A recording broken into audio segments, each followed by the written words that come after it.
I try to use this imagery that will make you think, but it doesn't necessarily spell it out for you. I don't want it to do something that's like social propaganda, which, explains what the message is very blatantly, but I'll just like to put an image there that someone will look at and consider, and maybe look a little bit more deeply at something they had been passing by before without looking at. Yeah, here's another one. Mirrors and auto glass. I deliberately take these little things and kind of make them monumental just from how I show them. But the hamburgers. Yeah, at the time when I noticed it, it was that rust color, and I really liked it because of the idea of this rust color up against the blue sky. It was very, very pretty to me, just aesthetically. And also because it was still standing and it said hamburgers 19 cents, so that gave a sense of how long it had been standing. Customer parking, because again, that's the words that are there, that are legible. You can't read this part anymore.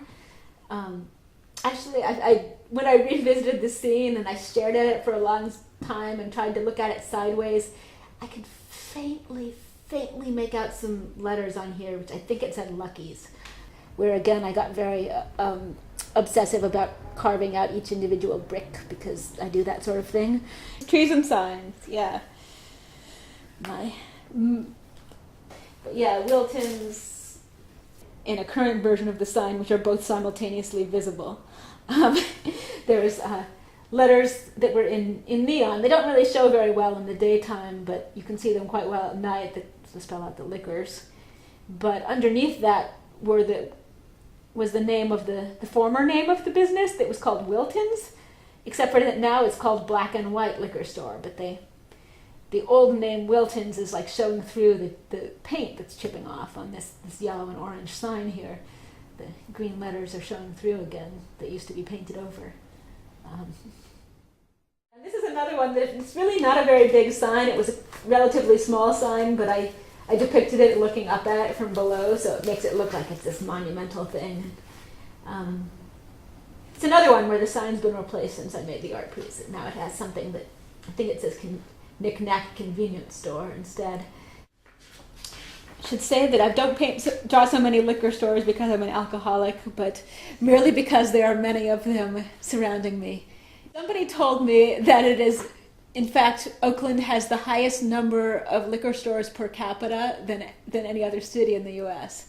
Now, I can't quote my source, so I don't know for sure if that's true, but I'm sure that Oakland is up there. I mean, looking at them, it's like looking at trees in the forest.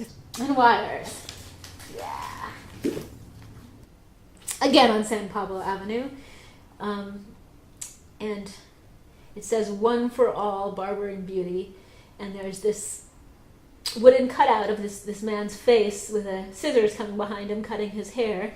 And I just really liked the image of the man's face. And I liked how his eyes lined up perfectly with the roof line of the building. It was just kind of interesting graphically. This one, I was actually initially drawn to the sign, which is in the background, the one that says fire, and then underneath sales and service, and then underneath best, fire, with two question marks, a question mark on either side of fire. And that was so strange and bizarre that I just kept staring at that sign. I said, best fire? I have to do something with best fire. There's a little security camera there, yeah, and the lamps, the neon light, Budweiser sign, ATM sign, and then in the background this small local business, which is actually still in business, and what they are is a place that sells fire extinguishers. That's why it says best fire. I think the guy who painted the signs just put the question marks in there to make it more visually appealing, and I think it worked, because I think it does make people look more. I took a whole bunch of pictures of this building, and one of the times I was taking a picture, this woman came out, and she said, "Are we going to be on the news?"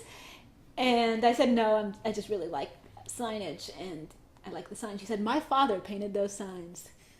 She was like probably middle-aged, so I'm thinking her father, if he's still alive, is probably pretty elderly now, and artistic, and I think he was having fun when he did it. So...